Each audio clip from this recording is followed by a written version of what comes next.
Welcome to part 4 of Mix and Match. And me trying to tell y'all not to be concerned about. This is part 4 Mix and Match, April the 14th, 2024. And me telling y'all not to be concerned again with the affairs of this life. And I was going to go out and go get the next footage, but I feel like I'm supposed to stay with this and finish this out. So I'm going to go back. A misstep for President Trump to take this position yesterday. At the same time, we recognize completely that President Trump was the most pro-life president that we've ever had. As the presidential election draws near, Trump has taken the stance that abortion bans are not popular with voters. Since the Supreme Court overturned Roe v. Wade, 7 states have held ballot initiatives, and the pro-life movement is yet to win. In November, Florida and possibly other states will put abortion to a vote. What we're seeing is general election Donald Trump. Publisher of Inside Elections and CBN News contributor Nathan Gonzalez told CBN's Faith Nation Trump is reaching outside the Republican base for votes. This is a position that he believes he needs to take in order to succeed and get elected to another term, and we're seeing the consequences of trying to play it both sides of the issue. Since the decision to give authority on abortion is now back in the state courts, more candidates will have to play politics on the issue. Gonzalez points out the Arizona State Supreme Court's decision Tuesday, approving a 160-year-old measure banning almost all abortions, put one Arizona representative in a squeeze. I'll give you one specific example. Congressman Juan Ciscomani of Arizona.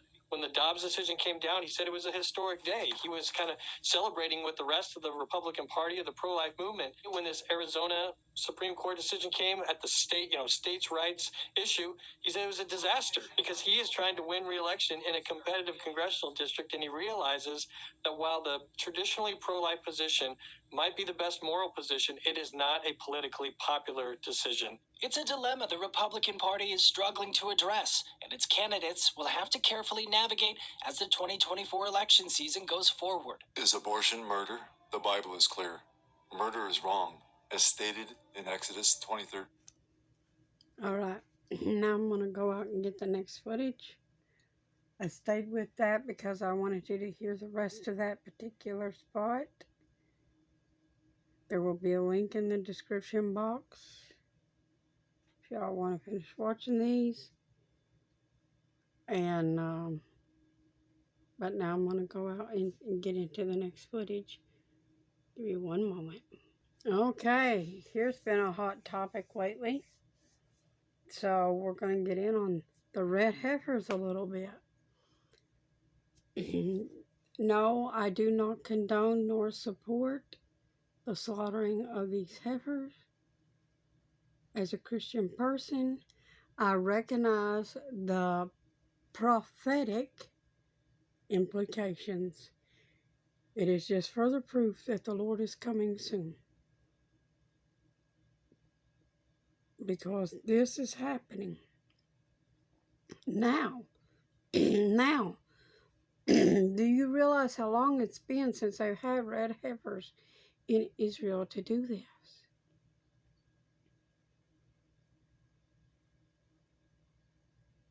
Think about this, people. Think about this. Heifers in Israel, a sign of the end of the world? Hi, J. Micah Hancock for All Israel News. Today, I'm here in Shiloh, in the Samaria region, for a very specific reason. Red heifers. Yes, just when you thought the Middle East couldn't get any more complicated. I just want to pet them. It turns out a bunch of red cows from They're Texas so pretty. could potentially lead to the construction of the third temple in Jerusalem. Does that sound strange? Well, maybe not as strange as the arrival of the red heifers to Israel being one of the reasons for the October 7th Hamas attacks. But that's exactly what Hamas is claiming. The infamous October 7 massacre that sparked a war. But one confounding yet eye-opening motive has escaped the headlines.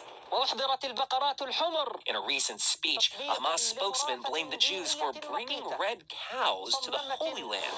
The cows he's talking about at a secure, undisclosed location are these, red heifers, to be precise. Some Jews and Christians believe they're the key to rebuilding the historic Jewish temple in Jerusalem and to beckoning the Messiah. To understand, you have to go back nearly 2,000 years when the ancient Romans destroyed the last temple in the city. To rebuild it, these believers point to the Bible's book of Numbers. It commands the Israelites to sacrifice a red heifer without defect or blemish, and that has never been under a yoke. Only then can the temple rise again. A massive altar already awaits, where the heifers are to be burned. So strap in, because we're about to dive into a world where ancient prophecies and modern geopolitics collide in unexpected ways.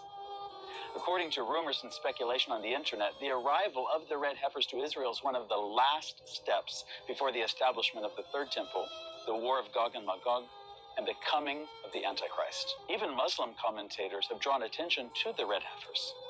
For example, Hamas spokesman Abu Abada said the Jews bringing red cows to Israel was part of the reason for the Al-Aqsa flood on October 7th. According to them, the arrival of the red heifers in Israel is a sign that the Jews will soon try to rebuild their temple, possibly even destroying the Dome of the Rock and the Al-Aqsa Mosque, all in preparation for the coming of Mashiach. According to some believers, the ceremony needs to be performed right here on the Mount of Olives, looking directly into where the temple once stood. But something else now stands in its place. Before we get into all that, I want to state for the record that Jesus is the proportion for our sin. He is now and forever Messiah. He is the one true God and King. And He is the only sacrifice needed for man's sin. So, that stated, getting back into this footage. The Dome of the Rock and Al-Aqsa Mosque, among the holiest sites in Islam. Today, only Muslims are allowed inside, but that's not stopping Jewish activists outside. Once you guys get started here. 6 days a week, Melissa Jane Kronfeld leads groups from around the world who defiantly pray, as close as armed guards permit. It's not about the destruction of Islamic holy sites. It is about preserving this place and being guardians over the house of God for all people. So you're happy with it where it is? No, it's going to go 100%. But I believe It's gonna go. It's 100%. Yeah, the whole thing is going to go. We have to build a temple. When you say that Dome of the Rock has to go, MJ, it's hard for me to imagine something more incendiary. Let me ask you something. The Middle East seems pretty destabilized right now. And the war, if I'm not mistaken, is already here. Hamas has dubbed its I was October 7 assault on asking you Israel something. the What was the Al-Aqsa question, Wave Emma? and has the Dome of the Rock on its emblem. But this is sacred ground to billions of Muslims globally, not just Hamas terrorists, stresses Imam Mustafa Abu Sway of Al-Aqsa Mosque. Al-Aqsa Mosque belongs to all Muslims. So you'll find reaction from Indonesia to Toronto to New York. That's really given.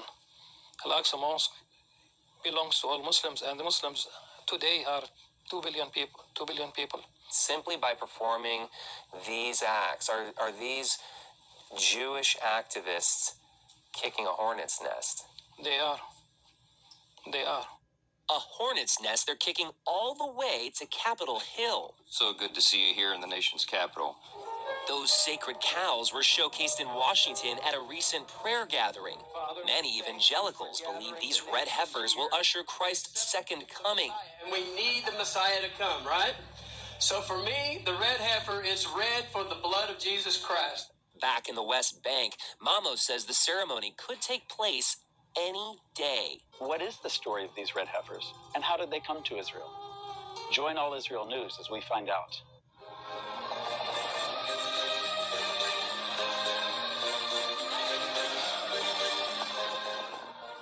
So the red heifers is something very special in our tradition. It's actually mentioned in the Torah, in the Bible. When a person wants to enter the temple, which is the house of God, which is the house that is full of life, it's called the house of life. And he got in contact with death in a funeral, in a hospital.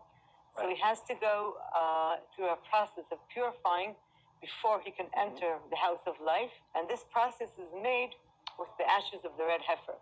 So So the red heifer is actually the key for entering the temple. So that's why it's something very significant. 2,000 years they were waiting to find the red heifers. It's something very hard to find. Yeah. And finally, now we have here the red heifers in Shiloh in Israel. So very beautiful ones too. They're very beautiful.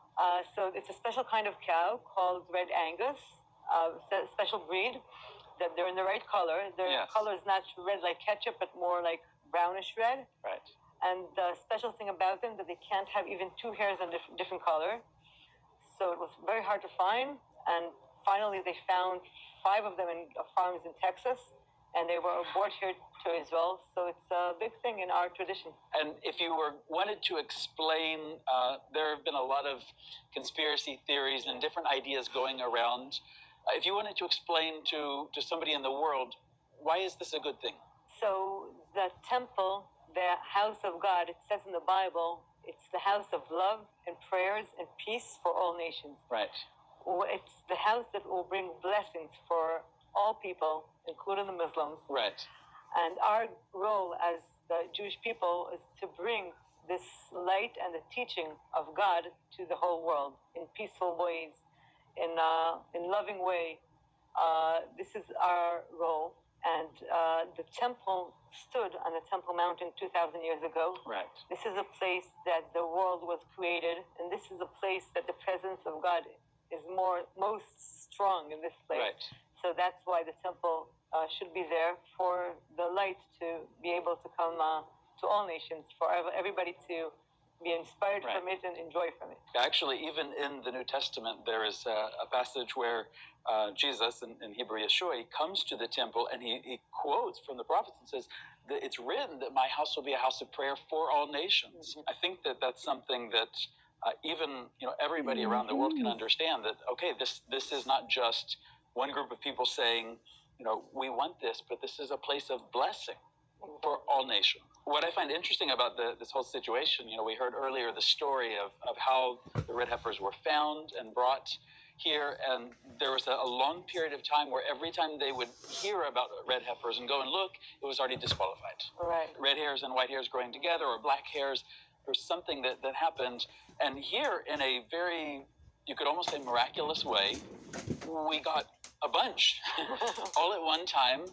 The way they came to Israel was also a unique story. It involves the nations cooperating with. We heard it earlier, Yair was mentioning that Psalm 126, it's one of the songs of ascent or the pilgrim songs that were part of the worship of going up to the temple. And it says in the Psalms there that the nations will say, what is God doing with these people? And then the Jewish people will respond, what is he doing with us? And so it's this cooperation where God is bringing the Jewish people and the nations together to do his will. When we look at the history, even of the nation of Israel, there was not support for the founding of the nation of Israel for many years. And then in a short period of time, God changed the situation. The nation of Israel was founded, and then the world went back to not wanting it. And in the same way, I think that this is another story showing how there are times and things that happen, and they happen in the will of God. Right.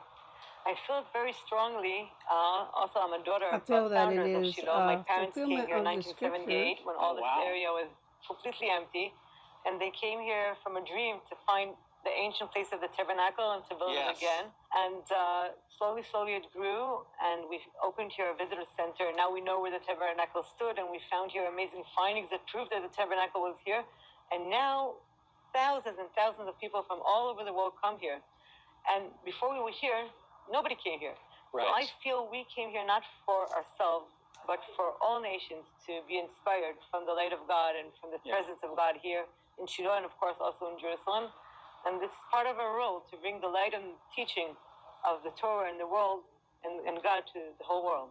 We're here in the ancient city of Shiloh, the place where the ancient people of Israel came up to worship God after they came into the land. Here is the place where the Mishkan, the tabernacle, was located after the Israelites came into the land, where they would gather as a nation to come and worship God. And it's interesting to think that in the place where it all began, it could begin all over again. We've just visited with the red heifers.